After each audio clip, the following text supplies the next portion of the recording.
네, 안녕하세요. 윤태입니다. 네, 오늘도 2026 시즌 프리뷰를 계속 해보겠습니다. 계속 해보려고 하는데 제가 이제 이번에는 한번 예년하고 다르게 조금 팀별로 나눠가지고 해보고 있는데 많이들 안 보시는 것 같다는 생각이 좀 들어요. 그래서 어떻게 해야 되나 싶었는데 일단 칼자루를 뽑았으니까 한 팀씩 그래도 한 번씩 다 한 번은 건드려 보고 시즌을 맞이하면 어떨까라는 생각이 듭니다. 뭐 저 개인적으로도 이번 시즌 그 예측을 먼저 해본 거니까 이 예측이 어떻게 연결되는지 한번 보면 그 제가 기록으로 남겨놓은 거니까 제가 이 축구를 제대로 보고 있는가를 한번 검토해 볼 수도 있는 그런 기회가 되지 않을까라는 생각도 해봅니다. 네, 그래서 해보겠습니다. 빨리 빨리 해서 내일이 이제 금요일 개막을 앞둔 금요일이니까 저희 마지막 부천 FC를 마지막으로 딱 12팀을 마치면 어떨까라는 생각을 해봅니다. 자, 그래서 이제 아홉 번째인 것 같아요. 아홉 번째 그 울산 HD 이야기를 좀 하고 가려고 하는데 울산 HD는 좀 변화가 많이 있었습니다. 지난 시즌에 이제 그 어떻게 보면 부진이 좀 심했죠. 순위도 9위로 마무리를 했고 그 다음에 강등 위기로 갈 뻔했고 이게 지금 전북 현대도 그 강등 위기로 가는 그런 어떤 아픔을 겪었는데 3연속 우승을 차지한 울산이 단번에 이렇게 1년 만에 무너질 거라고는 예상하신 분들이 많이 있진 않았을 겁니다. 근데 울산도 그렇게 결국에 위기를 맞게 됐고 감독님도 두 분이나 이제 경질이 되는 그런 문제가 좀 있었고 그래서 사실은 그 감독님들과의 어떤 선수단 간의 약간 불화 같은 게 이제 본격화 됐었잖아요. 그러면서 선수들에 대해서 팬들이 또 조금 서운해하는 약간 또 문제를 이렇게 지적하는 그런 상황이 되면서 사실 울산은 지난 시즌에 조금 여러모로 조금이 아니죠.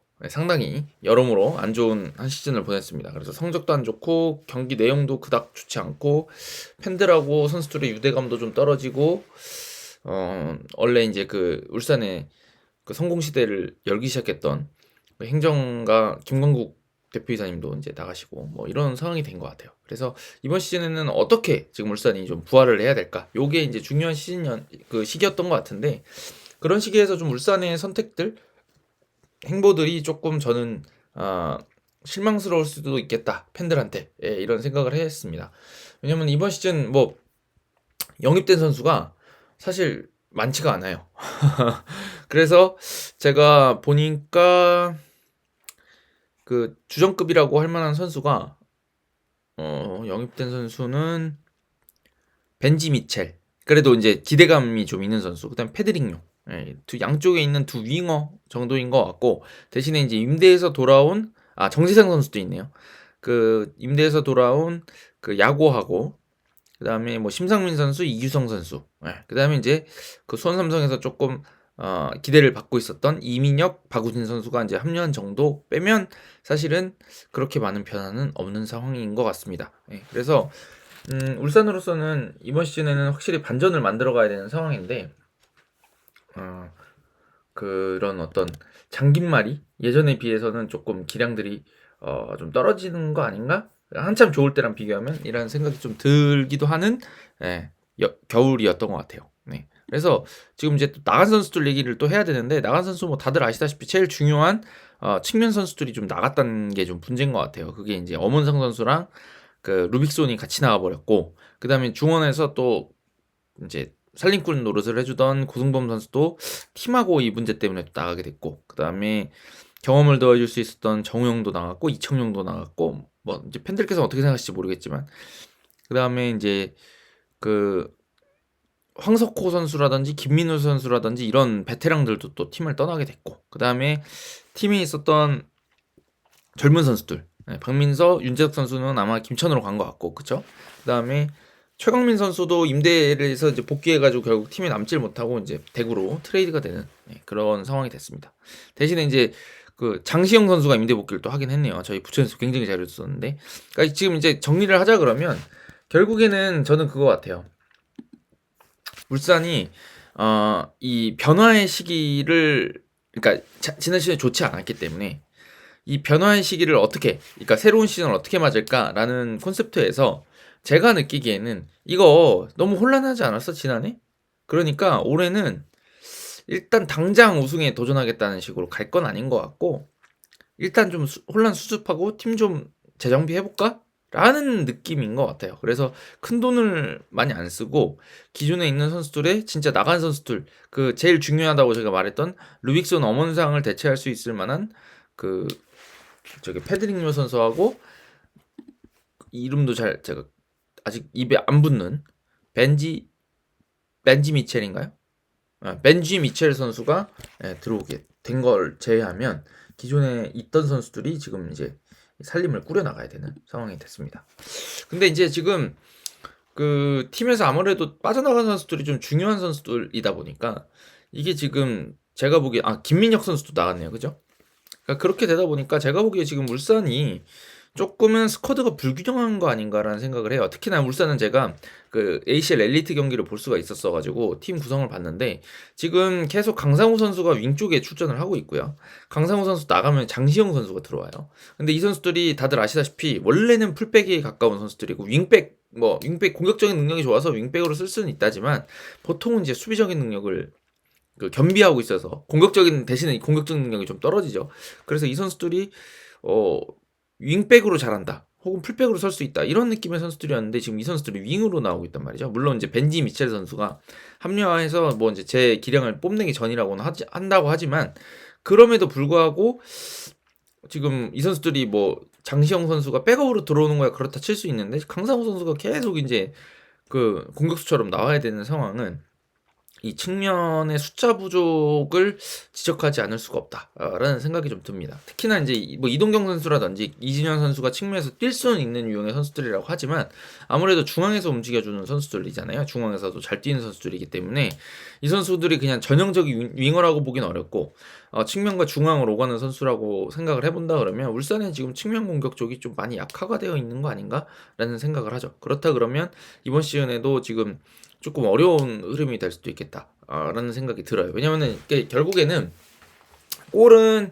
공격수들이 제일 많이 넣어줘야 되는 건 사실인데 그 공격수들한테 쏟아지는 부담을 나누기 위해서는 이 팀이 또 경기장을 넓게 써줘야지. 예. 경기장을 넓게 쓰고 자꾸 측면에서 흔들어 줘야지 이 수비하는 팀들도 좌우로 넓게 벌려지게 되고 그렇게 돼야지 중앙 쪽에서 훨씬 그 상대하기가 쉽잖아요. 근데 이 중앙지향적인 팀이 되고 나면 이 중앙에 있는 걸 분산해 줄 만한 그 전술적 요소들을 제대로 마련하지 못한다 그러면 중앙 쪽에 밀집해 버리면 울산을 막아버릴 수 있는 그런 효과를 가져올 수도 있거든요. 그런 의미에서 울산은 조금 이적 시장을 너무 조용하게 보낸 거 아닌가라는 생각을 하게 되기는 합니다. 네. 그리고 중원 쪽에서도 제가 보기엔 조금 엇박자가 날 수도 있겠다라는 생각이 들어요. 그러니까 중원에 지금 이제 두 경기 내내 ACL 엘리트에서 제 기억에는 아마 이규성 선수하고 보현치 선수가 나왔는데 이 선수들이 좋은 선수들입니다. 좋은 선수들이고 볼도 잘 차고 예쁘게 차고 특히나 이규성 선수는 이제 공 가지고 이제 전진이 가능한 유형의 선수이기 때문에 삼선에서 굉장히 전 좋은 카드라고 생각은 하는데 이 선수들을 대체할 만한 선수들이 또 있을까라고 생각해 보면 또 삼선 쪽이 좀 뎁스가 얇은 거 아닌가? 라는 생각을 또 좀 하긴 해요. 트로야크가 뭐 수비형 미드필더로 제가 보기에는 뛸만한 유형의 선수는 아닌 것 같고 볼 줄이라든지 이런 어떤 기술적 세밀함을 봤을 때 그러면 이제 이규성, 보야니치를 대체해주거나 나눠서 문제 그런 거를 해줄 수 있는 선수가 이진현 선수 정도 생각나는 것 같고 그 다음에 뭐 이민혁 선수가 뛸 수 있을까요? 네, 그런 정도 생각나는데 아직 좀 부족한 것 같아요. 삼선 쪽이 특히나 2선이야 뭐 이동경 선수도 있고 그 이동경 선수가 뭐 측면으로 움직인다 그러면 혹은 아니면 이동경 선수가 뭐 이제 좀 이제 그 관리가 필요하다는 상황이라 그러면 이제 그 선수가 가능하죠. 그 저기 누구야 이기훈 선수가 뛰어줄 수 있기 때문에 이선 쪽 중앙 쪽은 그나마 미드필더가 있다고 생각이 공격형 미드필더는 있다고 생각이 드는데 이게 좀 쉽지 않을까 허리 쪽 구성이 그런 생각은 좀 듭니다. 그래서 일단 저는 아까 지금 이런 그 말씀드렸던 거의 연장선상에서 좀 말씀드리고 싶은 것들이 좀 있는데 팀 전술적으로 제가 우려되는 부분들인데요. 일단 저는 이 지금 울산이 가지고 있는 팀 컬러가 전반적으로 선수 구성이 확고한 팀 컬러를 가지고 있다고 하기에는 조금 스타일이 다른 거 아닌가라는 생각을 조금 해요. 저는 그게 어떤 느낌이냐면 지금 그 울산의 포백은 그래도 어느 정도는 좋았던 시즌에 구성을 갖추고 있다고 생각합니다. 일단 김영건 선수하고 정승현 선수라고 하는 국가대표급 선수들이 이 팀의 중심을 여전히 잡고 있고 센터백 쪽에서 그다음에 그 뒤를 바치는 서명관, 뭐 트로야크, 이제 다 능력이 있는 선수들이고 뭐 어떤 때는 좀 실수도 하긴 하지만 이만한 선수들 사실 구하기 어렵거든요. 3번 센터백, 4번 센터백으로. 그러면은 중앙 쪽 좋아요. 그리고 오른쪽 왼쪽도 뭐 조현택이라든지 강상호가 더 내려갈 수 있고 심상민 선수도 있고 윤정규도 있고 그다음에 최석현 선수도 오른쪽 수비로 뛸 수 있기 때문에 그래도 발이 맞는 선수들이 포백은 끓이고 있습니다. 근데 잘 생각해 보시면 여기 있는 선수들이 조현택 선수가 공격적인 뭐 능력을 갖추고는 있지만 약간 김영건, 정승현이 지키는 이 수비진이 제가 느끼기에는 볼을 예쁘게 차는 장점은 있지만 뭔가 전방 압박하고 덤비는 유형의 선수들이라기보다는 본인들이 주도하고 공격을 많이 끌어갈 때 장점을 가지고 있을 뿐이지 가지고 있지 이 울산이 전방 압박하거나 이렇게 할 때 다부지게 해줄 수 있고 1대1에서 막 압도를 해줄 수 있는 유형의 선수인가? 라고 생각해보면 좀 그거는 아니지 않을까라는 생각을 좀 해요. 근데 반면에 앞쪽에 있는 선수들 그러니까 보야니치, 이규성 선수도 약간 홍명보 감독님이 선호할 것 같은 유형의 선수들로 좀 꾸려져 있죠, 사실. 그렇지 않나요? 네, 그때 또 잘했던 선수들이고. 근데 앞쪽에 있는 선수들은 뭐 이동경 선수야 그 전에도 뭐 잘했던 선수지만 이진현 선수라든지 그다음에 뭐 이희균이라든지 이런 유형의 선수들은 또 약간은 전방 압박하고 많이 뛰는 유형의 선수들로 꾸려져 있고 또 앞쪽에 이제 페드링요, 벤지 미첼이 어떻게 정말 해내갈지를 좀 봐야 되겠지만 이 선수들 유형도 아직은 이제 미지수잖아요. 그러니까 이 팀에 녹아들어 있지 않으니까. 그러니까 약간 제가 생각 드는 어떤 기우는 뒤쪽은 좀 홍명보 감독님처럼 있을 때처럼 조금 더 만들고 공을 만지는 유형의 축구를 하고 싶어 한다 그러면 앞쪽에서는 조금 더 속도를 내고 막 밀고 나가고 싶어 하는 팀이 되는 거 아닌가? 라는 생각을 조금 해요. 그래서 이게 엇박자가 날 수도 있겠다. 왜냐면 앞뒤 간격이 벌어질 그런 어떤 위험이 있지 않나? 라는 생각을 조금 해봅니다. 근데 김현석 감독님 체제에서 사실 지난 그 두 경기가 ACL 엘리트 두 경기가 제가 보기엔 확고한 전술적 색을 아직은 못 나타내고 있다는 생각이 좀 들고 뭐 그냥 이동경 선수가 좀 공격을 주도하는 느낌을 받고 있지 팀 전반적인 어떤 뭔가를 보여주기에는 조금 부족한 한 판이었다고 생각을 하거든요. 그래서 그 부분들을 잘 채워가야 되지 않을까라는 생각이 듭니다. 예. 그러니까 팀을 좀 지도자의 색에 맞춰서 한 방향으로 딱 끌고 가줘야지. 그러니까 이거는 뭐 정승현, 뭐 김영건 선수가 좀 옛날 그 홍명보 감독의 스타일로 축구합니다 이렇게 얘기를 했지만 이거는 그때 잘 어울렸던 선수라는 뜻이지 새로운 감독이 왔을 때도 그런 식으로 축구를 할 거라는 얘기를 하는 건 아니거든요. 그러니까 이게 지금 김현석 감독님이 딱 한 방향으로 팀을 딱 몰고 가서 본인이 원하는 방향으로 팀 정리를 딱 하는 게 좋지 않을까라는 생각을 저는 조금 해요. 그리고 잠깐 바둑알 불러올까요? 개인적으로는 지금 아까 말씀드렸던 중앙지향적이다라는 거를 해결해 줄 수 있는 부분들도 있다고 생각하는 게 사실 저는 조현택 선수 조합이 조금 그 다른 맛을 줄 수도 있겠다라는 생각을 해요. 왜냐하면 지금 뭐 이동경, 이희균이 동시 출격한다든지 한다 그러면 지금 생각해 볼 수 있는 어떤 저술적인 그냥 되게 뭐 흔한 변화인데 최근에 많이 쓰는 변화 여기 그냥 센터백 두 명 넣고요. 윤종규 선수가 최근에 이제 오른쪽 수비수로 좀 나왔으니까 오른쪽 수비로 나온다. 최석현이 나온다. 최석현 선수 가능하겠죠. 3백 그러니까 공격할 때 수비할 때는 4-4-2로 서지만 이 빨간색을 울산이라고 할게요. 죄송해요. 제가 이거 작전판을 안 바꿔놔가지고 그러면 오른쪽에 뭐 페드링요나 뭐 벤지 미첼이 나온다. 그래서 측면을 넓게 쓰겠다라고 한다 그러고 이동경 선수가 이쪽에서 움직이고 뭐 이쪽에서 움직일 수도 있겠죠. 그리고 반대쪽에 있는 뭐 이균이 윙이 있다가 안으로 들어왔다. 혹은 강상호 선수도 이쪽에서 움직일 수 있으니까 이렇게 들어왔다 치고 조현택 선수 같은 선수가 이 제일 바깥쪽에서 공격을 맡아준다 그러면 이건 이제 3-2-4-1 같은 뭐 3-2-5 같은 유형으로 공격을 펼칠 수가 있게 되겠죠. 네. 그래서 그런 의미에서 이 조현택 선수가 가지고 있는 직선적인 움직임과 이런 공격력을 살려주는 방식으로 팀을 꾸리는 것도 전 좋다고 생각해요. 왜냐면 조현택 선수가 제가 부천에서 잘한다 했던 이유가 사실 이런 데서 와이드하게 쓰면서 여기서 이제 러닝 크로스를 올리면 진짜 좋거든요.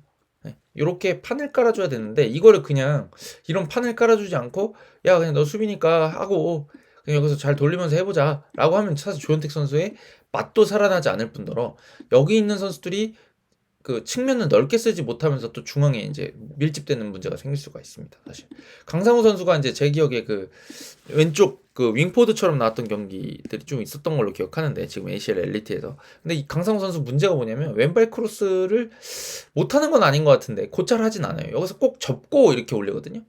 근데 이게 지금 다 알아요. 저도 아는데 다른 팀들도 다 알겠죠. 그러니까 요런 때 강상우가 탁 접어놨을 때 여기서 탁 올라가서 여기를 다시 꺾어줘서 이제 조현택 선수를 쓰면 좋다는 얘기인데 요걸 안 쓰고 특히나 이제 아까 말했던 것처럼 전술적 변화를 그 안배를 안 해놓는다 그러면 여기서 이제 강상우 선수가 접고 뒤로 다시 나오는 해서 굉장히 답답한 축구가 이어질 가능성도 있지 않겠느냐는 생각이 듭니다. 그래서 저는 ACL 엘리트에서 본인들이 조금 어려웠던 부분 공격적으로 잘 안 풀렸잖아요. 득점이 잘 안 터지고 그 부분을 좀 해결할 수 있도록 좀 보관을 마련해야 되지 않을까라는 생각이 듭니다.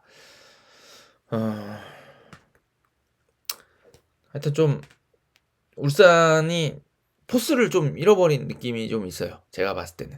그럼에도 불구하고 울산이 가지고 있는 선수 개개인의 퀄리티는 제가 봤을 때는 여전히 K리그에서는 괜찮은 팀이라고 생각하고 우승권에도 한 번은 덤벼볼 만한 팀이라고 생각합니다. 그러니까 지금 작년에 너무 안 좋았던 데다가 ACL 엘리트에서까지 지금 뭐 성적이 잘 안 나오다 보니까 많은 팬분들이 조금 울산을 이렇게 많이 깎아 내려 보시는 것 같은데 제가 보기에는 사실은 그 전북과 대전의 우승 싸움에 시비를 걸 수 있다 그러면 저는 울산이지 않을까라는 생각을 해요. 저는 그런 생각을 해서 지금 이제 이거는 근데 대신에 그건 있어요. 김현석 감독님의 색깔이 좀 빨리 나와야 된다. 제가 이제 뭐 그 기사 같은 거 찾아보면 좀 매니지먼트형 지도자다. 어떤 전술적인 색이 강하다기보다는 매니지먼트형 지도자라는 말을 들었던 것 같은데 그거랑 별개로 매니지먼트 지도자라 그래서 뭐 전술을 아예 모르시거나 본인이 선호하는 축구가 없는 건 아니거든요. 대체로는 그런 식으로 선수들이 잘할 수 있는 판을 고려하고 이런 것들을 이제 보통 매니지먼트형이라고 하기 때문에 그 선수들 구성에 맞춰가지고 적절한 판을 깔아주고 거기서 디테일들은 좀 코치님들한테 뭐 맡기더라도 그런 방식으로라도 그 울산이 조금 전북하고 대전을 위협할 수 있는 그림이 돼야 제가 보기에는 더 좋지 않겠느냐. 3강 구도가 재밌습니다. 양강 구도보다는. 그래서 그런 기대감을 또 한번 가져보려고 해요. 저는 이동경 선수는 여전히 몸이 괜찮은 것 같고 핵심적으로 활약해 줄 수 있는 선수이기 때문에 이 선수를 중심으로 울산이 한번 반전을 만들어 봐야 될 것 같다. 다만 그래도 좀 저는 다행이라고 생각하는 점은 야고가 잘했다. 야고가 지금 중국 가기 전이랑 비교가 안 될 만큼 마치 강원에 있을 때 야고같이 좋은 모습들을 보여줬고 야고가 잘해준다 그러면 말컹이 또 이제 몸을 다시 올릴 수 있는 시간을 기대를 좀 그렇게 해줄지 모르겠지만 좀 이제 말컹이 좀 통제가 좀 어려운 선수 같은 느낌이 들죠. 말컹이 조금 뭐 부진하더라도 야구가 잘해준다면 될 것 같고 여기에 지금 저는 정재상 선수 상당히 좋아하거든요. 그래서 정재상 선수와 허율 선수가 조금씩만 더 도와준다 그러면 또 정재상 선수는 사실 뭐 대구에서 측면에 나오기도 했었으니까 윙으로 갈 수도 있겠죠. 혹은 뭐 세컨톱으로 나올 수도 있고 그러니까 그런 상황에서 이 선수들이 조금만 더 도와준다 그러면 그래도 울산도 한번 경쟁은 해볼 수 있지 않겠느냐라는 생각은 해봅니다. 그렇지만 확실히 그 울산 팬들이 가지고 있는 그 기대감, 그 다음에 본인들, 그러니까 우리가 이런 팀이지라고 팬들이 가지고 있는 자부심을 뭔가 느끼게 하기에는 이 겨울 이적 시장이 좀 너무 조용했던 것 같습니다. 하지만 위기를 어떻게 타개할지를 한번 지켜보긴 해야 될 것 같아요. 자, 울산은 제 생각에는 올해 그래도 상위 스플릿에서 놀아야 되지 않겠느냐. 그건 당연한 거다라는 생각을 하고 어떻게 그렇게 만들어가는지 한번 지켜보시면 좋을 것 같습니다. 가보겠습니다. 감사합니다.